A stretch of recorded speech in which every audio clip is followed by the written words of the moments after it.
नमस्कार. मी भाऊ तोरसेकर. तुम्ही बघत आहात प्रतिपक्ष. मित्रांनो, तुम्हाला आठवत असेल, माहिती असेल,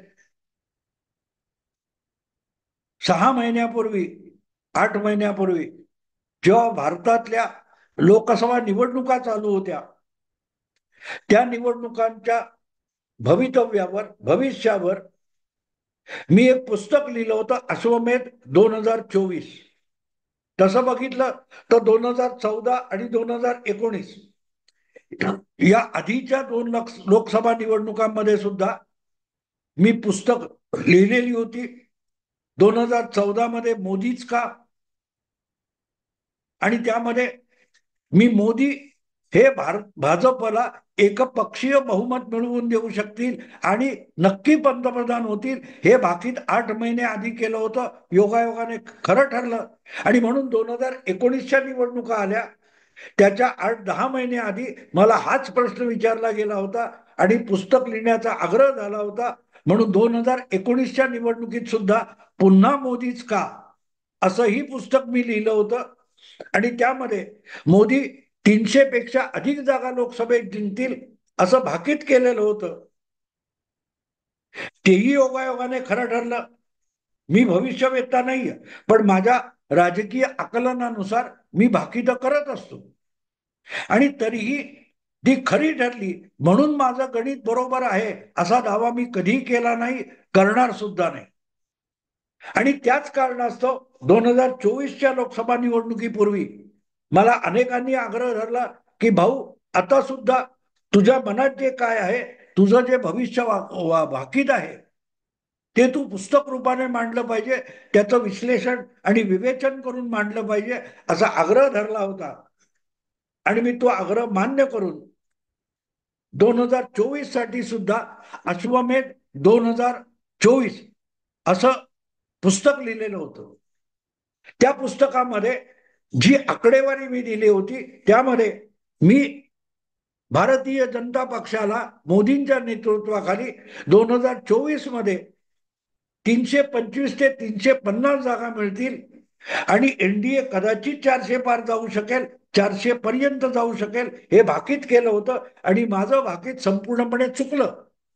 आणि ते चुकलं तेव्हा ताबडतोब 1 आठवड्यात मी प्रतिपक्षभर माझं काय चुकलं आणि कसं चुकलं याची कबुली दिलेली आहे. आपला अंदाज चुकला तर तो कबूल करण्यात कमीपणा बिलकुल नसतो, कारण तो अंदाजच असतो, ते भाकीतच असतं.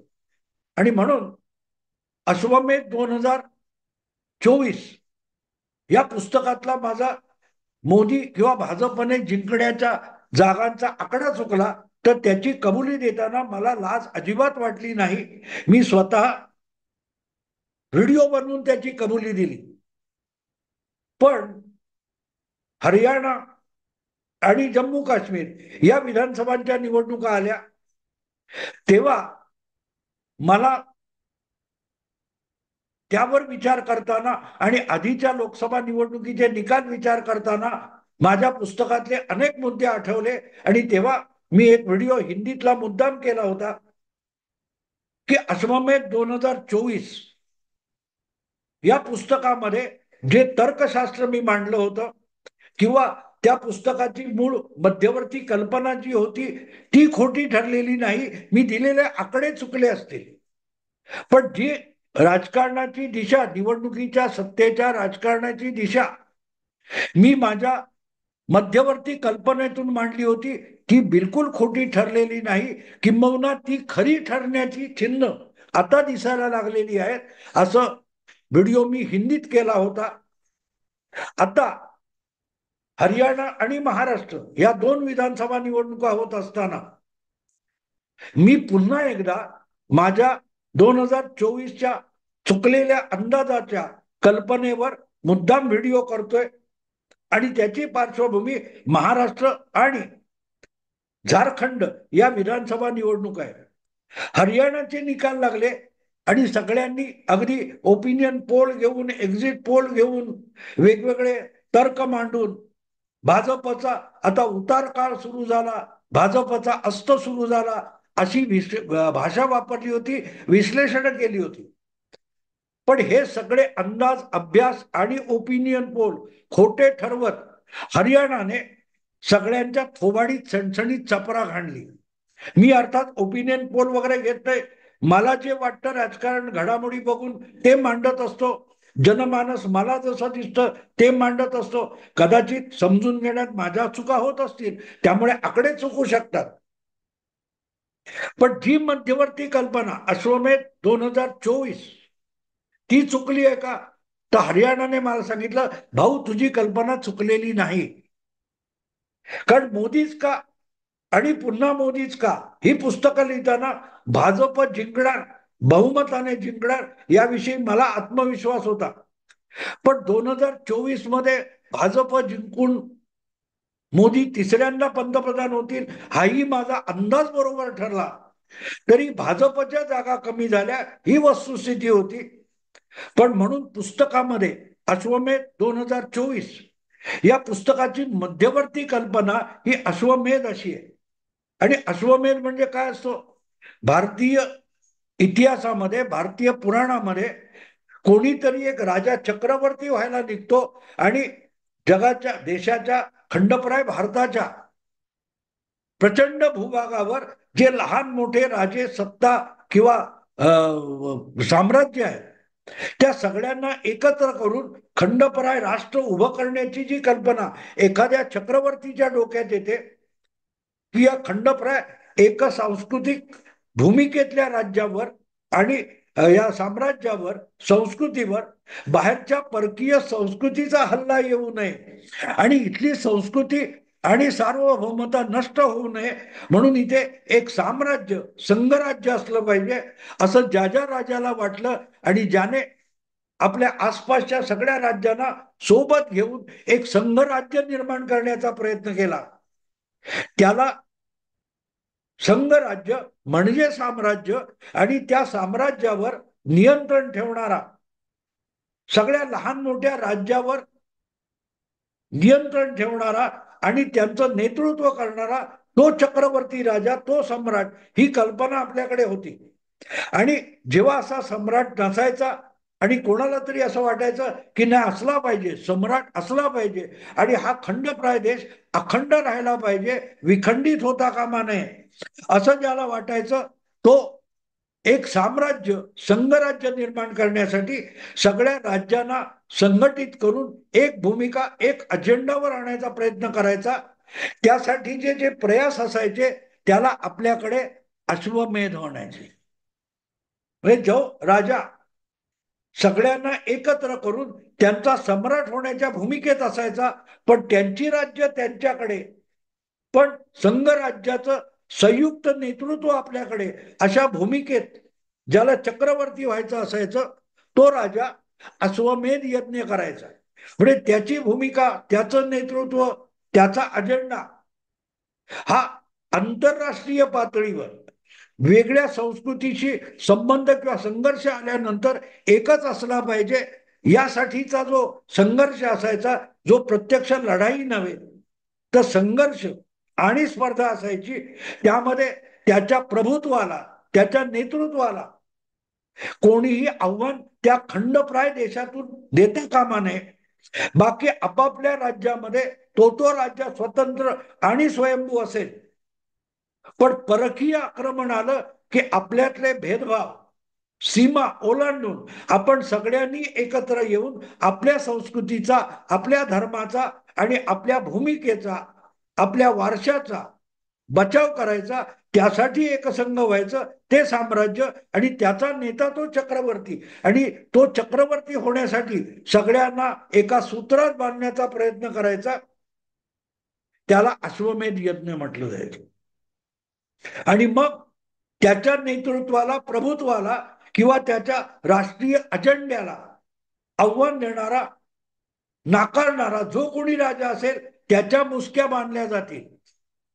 जर तो आपलं राज्य टिकून साम्राज्यात सहभागी होत असेल तर त्याला नामोहरम करणं चक्रवर्ती कधीही करत नसेल. आणि म्हणून अश्वमेध 2024 ची जी कल्पना होती ती कल्पना साधी सरळ होती की भारतीय खंडप्राय राष्ट्रामध्ये सगळी राज्य ही संघ राज्य म्हणून एकनिष्ठेने एकत्र राहिली पाहिजेत. आणि म्हणून जेव्हा चक्रवर्ती राजा त्याला वाटतं की आव्हान दिलं जातं, तेव्हा मग हे केजरीवाल, ममता बॅनर्जी, उद्धव ठाकरे यासारखे लोक जेव्हा केंद्र सत्तेला आव्हान द्यायला लागतात, तेव्हा त्यांना वठणीवर आणणं भाग असतं. आणि म्हणूनच परदेशी सत्तेसमोर टक्कर द्यायला उभं राहायचं, तर आपली एकजूट कशी आहे आणि किती आहे हे दाखवून देणारे प्रसंग निवडणुकीसारखे येत असतात. आणि म्हणून 2024ची जी निवडणूक होती, ती निवडणूक 2014 आणि 2019 पेक्षा वेगळी होती. त्यामध्ये जगाला केंद्र सत्तेच्या मागे राज्यात भले वेगवेगळ्या पक्षाचे मुख्यमंत्री असतील, पण ते एकजुटीने केंद्र सत्तेच्या मागे असतात. कारण भारत हे संघ राज्य आहे आणि म्हणून अखंड राज्य राष्ट्र आहे हे दाखवण्यासाठीच 2024ची निवडणूक होऊ घातली होती. आणि ती निवडणूक जिंकताना मोदींना किंवा भारतीय जनता पक्षाला एक गोष्ट दाखवून देणं आवश्यक होतं की कुठल्याही परिस्थितीत जेव्हा राष्ट्रीय विषय येतात, राष्ट्रीय मुद्दे येतात, राष्ट्रहिताचा मुद्दा येतो, तेव्हा सगळीच्या सगळी भारतातली राज्य ही केंद्राच्या मागे ठामपणे उभी आहेत, ती विरोधात नाहीत, हे दाखवणं आवश्यक होतं. आणि तसं जर तुम्हाला मान्य नसेल, तुम्ही वेगळ्या पक्षाचे असेल, तुम्ही त्या त्या राज्यातले मुख्यमंत्री असाल, त्या त्या पक्ष राज्यातले तगडे पक्ष असाल, तरीही तुम्ही केंद्राचं ऐकलं पाहिजे जेव्हा विषय राष्ट्रीय असतो. आणि नसेल तर मग तुमच्याशी लढावं लागेल. आणि जे जे कोणी भारताच्या केंद्र सत्तेला भारतात राहून आव्हान देतात, त्यांना त्यांच्याशी लढण्यासाठीच ही निवडणूक होऊ शकेल. आणि म्हणून ज्यांना खुमखुमी आहे मोदींची किंवा केंद्रीय सत्तेशी आणि राष्ट्रीय हिताशी लढण्याची हिंमत ज्यांना असेल, खुमखुमी असेल, त्यांनी मोदींचा घोडा अडवावा. हीच भूमिका 2024च्या निवडणुकीत आहे. आणि म्हणूनच त्याला मी माझ्या तर्कसंगतीनुसार अश्वमेध 2024 असं नाव दिलं होतं. आणि त्याचा पडताळा लोकसभा निवडणुकीत आला. अनेक राज्यामध्ये मोदींच्या विजयाचा घोडा अडवला गेला. उत्तर प्रदेशमध्ये भाजपची संख्या घटली, हरियाणात घटली, आपला राजस्थानमध्ये घटली, महाराष्ट्रात घटली. दक्षिणेत कायम भाजप दुबळा पक्ष होता.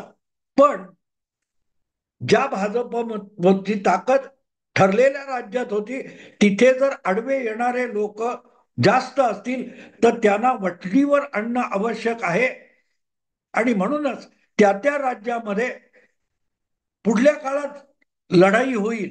ज्यांनी 2024 मध्ये मोदींच्या विजयाला अपशकुन करण्याचा प्रयत्न केला, त्यांनी अश्वमेधाचा घोडा अडवला असं होतं. आणि म्हणूनच आता मी जेव्हा त्या निवडणुकांकडे बघतो किंवा त्या निवडणुकीच्या निकालाकडे 2024 असो, जम्मू काश्मीर आणि हरियाणा यांचे आताचे निकाल असो ते बघतो, तेव्हा एक गोष्ट माझ्या लक्षात येते की आता होणाऱ्या विधानसभांच्या ज्या निवडणुका आहेत किंवा कुठल्याही निवडणुका असो, त्यामध्ये अश्वमेधाचं प्रतिबिंब पडलेलं असेल. तुम्ही तुमच्या राज्यामध्ये केंद्र सत्तेच्या सामर्थ्याला आव्हान दिलेलं आहे, अश्वमेधाचा घोडा अडवलेला आहे, तर आता तुमच्या राज्यामध्ये तो चक्रवर्ती आपली सेना पाठवून तुम्हाला पराभूत करेल आणि तुमचं राज्य सुद्धा त्याच्या साम्राज्यात विसर्जित करून घेईल. याचा अर्थ सरळ असतो की जिथे साम्राज्य असतं त्या साम्राज्यामध्ये छोटे मोठे, तुम्ही बघितलं की महाभारतामध्ये किंवा इतर पौराणिक युद्धामध्ये जेव्हा अशी युद्ध व्हायची, तेव्हा आपापले स्वयंभू राज्य असलेले नेते किंवा राजे कुठल्या तरी गटात एक सहभागी व्हायचे. आणि एक प्रकारे 2024ची निवडणूक तशीच राष्ट्रीय स्वभावाची होती. आणि त्याच्यात अडवलं गेलेले जिथे जागा आहेत तिथे तिथे घनघोर युद्ध पुढच्या विधानसभांमध्ये होणार, हीच माझी अपेक्षा होती. आणि एक प्रकारे त्याचं प्रतिबिंब हरियाणाच्या निवडणुकीत पडलं. आता त्याचंच प्रतिबिंब आपल्याला झारखंड आणि महाराष्ट्राच्या निवडणुकीत पडलेलं दिसेल. अश्वमेधाचा घोडा अडवला, मगच त्या चक्रवर्ती राजाचं सैन्य हे त्या त्या राज्यात जायचं, त्या त्या राजाविरुद्ध लढाई पुकारली जायची आणि तिथे त्या राजाचे प्रतिनिधी सेनापती जाऊन लढाई करायचे. आता एकदा ही सगळी पार्श्वभूमी तुम्ही समजून घेतलीत तर मग तुम्ही महाराष्ट्र आणि झारखंड किंवा हरियाणा या निवडणुकीकडे बघू शकता. हरियाणाची निवडणूक तुम्ही बघता किंवा जम्मू काश्मीरची बघता तेव्हा तुम्हाला एक दिसेल की या दोनही विधानसभा निवडणुका निकाल लागले, समोर आले. या दोन्ही ठिकाणी पंतप्रधान नरेंद्र मोदी यांनी जितकं लक्ष घातलं त्यापेक्षा त्यांचे निकटवर्ती आणि विश्वासू सहकारी योगी आदित्यनाथ, हेमंत विश्व शर्मा किंवा भाजपचे अमित शहा वगैरे सारखे नेते हे लढाईला गेलेले दिसतील. हरियाणामध्ये मोदीजींनी अवघ्या 4 सभा घेतल्या, पण त्यापेक्षाही अधिक संख्येने हेमंत विश्व शर्मा किंवा योगी आदित्यनाथ यांच्या सभा झाल्या. अमित शहानी अक्षरशः तिथे हरियाणा पिंजून काढला होता. आता सुद्धा महाराष्ट्रामध्ये आणि झारखंडमध्ये निवडणुका येण्याच्या आधीपासून अमित शहा रणनीती आखत होते, व्यूहरचना करत होते. हे सगळं बघितलं तर अश्वमेध 2024 म्हणजे काय मला म्हणायचं होतं हे तुम्हाला समजू शकेल. आता एकेका राज्यात निवडणूक होणार आहे आणि ती आजपर्यंत भाजप पक्षीय पातळीवर जशी निवडणूक लढत होता तशी ही निवडणूक नसेल. निवडणुका राज्याच्या होतील, एका राज्याच्या विधानसभेच्या निवडणुका असतील, त्या विधानसभेपुरत्या किंवा त्या राज्यात सरकार बनवण्यापुरत्या मर्यादित असतील आणि वाटतील. पण व्यवहारता तुम्ही बघाल तर व्यवहारामध्ये केंद्रीय सत्तेला सामर्थ्यशाली बनवणं यासाठीच या विधानसभा निवडणुका लढवल्या जातील. हरियाणाच्या निवडणुकीने केंद्राला आव्हान देणारी जी प्रवृत्ती होती ती ठेचून काढली. जम्मू काश्मीरमध्ये सुद्धा संपूर्ण जम्मू जवळजवळ एकतर्फी निकाल लागला. देशाच्या वेगवेगळ्या राज्यामध्ये मोठ्या प्रमाणावर हिंदू पोलरायझेशन आणि हिंदू कन्सोलिडेशन सुरू झालं. ज्या प्रकारे मुस्लिम एकजूट होऊन भाजपच्या विरोधात उभा ठाकला तो वेगवेगळ्या राज्यात विखुरला गेलाय आणि त्या त्या राज्यात त्याने भाजपच्या विरोधात म्हणजेच केंद्र सत्तेच्या विरोधात जे आव्हान निर्माण केलं ती प्रवृत्ती ठेचून काढणं आणि संपूर्ण किंवा नामोहरम करणं अगत्याचं आहे. म्हणून त्या त्या सगळ्या राज्यामध्ये सुद्धा निवडणुका होतील, तो अश्वमेध यज्ञ असेल. त्या त्या राज्यात केंद्राला आव्हान देणारं, चक्रवर्ती व्यवस्थेला आव्हान देणारं जे आव्हान आहे ते संपवणं अगत्याचं झालंय. आणि त्याच पातळीवर आता झारखंड आणि महाराष्ट्राच्या सुद्धा विधानसभा निवडणुका होणार आहेत.